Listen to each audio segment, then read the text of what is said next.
Hello, my name is Sam Catanzaro. I'm the editor of the Santa Monica Mirror newspaper. Today I'm joined by Phil Brock, who is running for a seat on Santa Monica City Council. Phil, thanks so much for your time. And to begin with, why are you running for City Council? I'm running because I my lifetime here. I'm a second generation native son of Santa Monica. I've spent 18 years as a city commissioner, 6 more years as a Santa Monica Unified School District Advisory Committee head. I am part of 5 community boards and charities.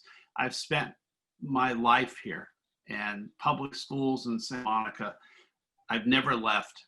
I am deeply concerned about the future of our city.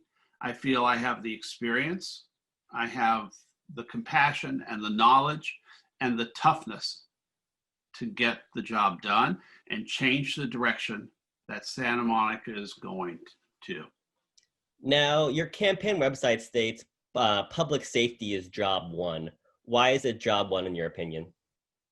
It should be job one for every city official. Our main focus has to be to keep our streets, our alleys, our beaches, our business districts safe. Now look, we can't stop all crime. We're in a big city. So nobody can keep the city 100% safe. But when I read a story yesterday about a 9-month pregnant lady walking with her children and her dog on 20th Street, and she's assaulted by a homeless person, that's a problem. When I read about a gentleman who parked his bike at Ralph's for 1 minute, forgot one of his bags, ran in to get the other bag, came back out, and of course, bike is gone. When I read about people hearing their catalytic converters being sawed off, when I see behavior at Chess Park and Reed Park and our other beaches and parks that is just abhorrent to most of us, it becomes a necessity to say that public safety has to be what is relevant and most important to all of our residents. No doubt about it. And any city council person who came out on June 1st and said that our city didn't fail on May 31st needs to be replaced, period. The city council failed, the acting city manager failed, the city attorney failed, and the police chief failed. Now, you argue on a different topic that City Council has kept, quote, failing over and over again on the issue of homelessness.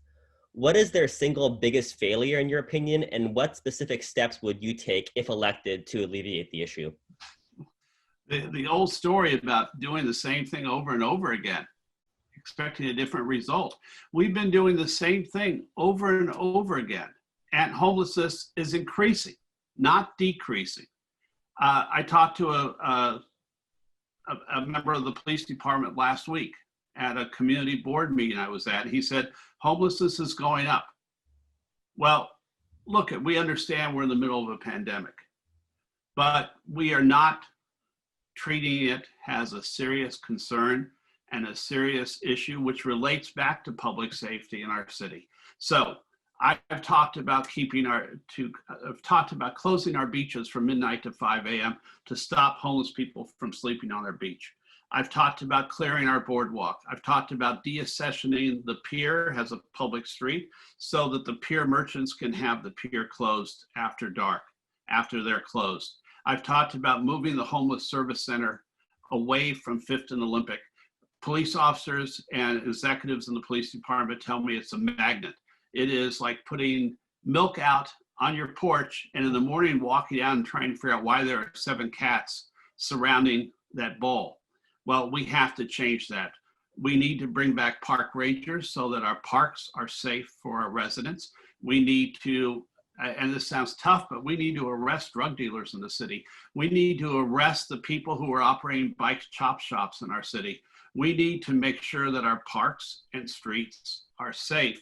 Now, I've also, on the other side, said I want West Coast Care, which I think is a wonderful organization, to be operating 24 hours a day in our city. I've said that I want our police, HLP teams, homeless liaison teams, operating 24 24 hours a day in our city. So it is toughness combined with compassion and saying that we're not doing a thing for the homeless people in our city by leaving them sit on the streets. We're not doing a thing for them by throwing them some McDonald's hamburgers in a park at noon. We're not helping them. And we're not helping the situation. We're not helping our residents. We're not helping our homeless people. So I'm suggesting that we take 11 or 12 of the things that we haven't done in the city and we see being done in other city best practices and start applying them here. Santa Monica cannot operate with over 1,000 homeless people on our streets every night when Beverly Hills has 40 to 50, Culver City 40 to 50, Manhattan Beach 41, cities like that. We have to control this situation. We also have to scream and yell at LA County, use their services and use their facilities, and we have to demand that the VA open their gates to more than just a few people camping there. They have to occupy those houses. They have to provide places for homeless veterans who are suffering from PTSD and drug addiction to go to. Santa Monica is not the repository for the state of California's homeless situation.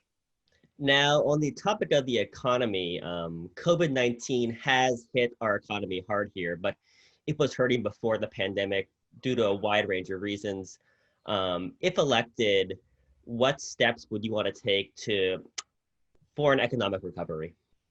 Well, number one, I'm calling for a rebirth rather than what the city council is talking about, a rebuild. I agree with you. Our economy was not humming beforehand. Our main downtown shopping district was already hurting a year ago when I did a Brock in Your Block about shopping centers, and we were already in trouble.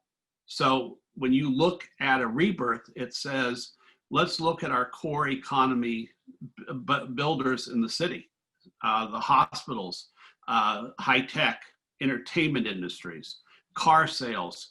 Let's make sure those are restored so we have a balanced economy again that is not totally reliant on tourism as the only driver of our economy. Secondly, our economy budget, our city budget right now is operating at a 2013 budgetary level. That's fine. We were spending way too much to begin with, and we weren't cognizant of the cost to our taxpayers and the long-term cost to our city when we have almost $500 million in pension liability. And we've just taken our city library and put it up as collateral to build a new city services building in the city. We're doing something wrong. So I want us to rebirth our economy. I want us to emphasize small businesses. I want us to be a gestation point for the growth of independent small businesses in this area. I want us to look at business practices. So if a restaurant on Santa Monica Boulevard has to spend $983 for an outdoor heater temporary permit because he had to build a temporary parklet to keep his restaurant from going bankrupt, and he now has 36 seats instead of 108 seats, why is the city going to charge him almost $1,000 for an outdoor heater permit for a couple of heaters he rented? Let's look at how we do business in the city. And part of that rebirth is also to emphasize our 145-year history, use that, develop long range, a museum of beach culture. Look at exposing the culture and history of the people who lived in our city. Make this a place where people go to touch the sand, to look at the ocean, and to body surf and swim, and surf in your case. And then, but I also want them to come for the history of our city. I want them to know that there's more than just the sand here. And that is a rebirth with culture, with class. 41% of our residents work in the arts. Let's take that and expose it. We should be the cultural mecca of Southern California and Santa Monica. From writing to art to dance to movies to theater, we should have it all. Yet we have very little public art, and we have very little that really brings the arts into people's neighborhoods. Our parks should be alive with the arts in Santa Monica. That will all help a rebirth that is a more comprehensive, complete rebirth of our city. And yes, COVID-19 hurts, but it also exposes opportunity for us to rebirth in a new way to make a better city for the rest of the 21st century. Well, Phil, thanks so much for your time, and everybody, thanks for watching, and don't forget to vote, please.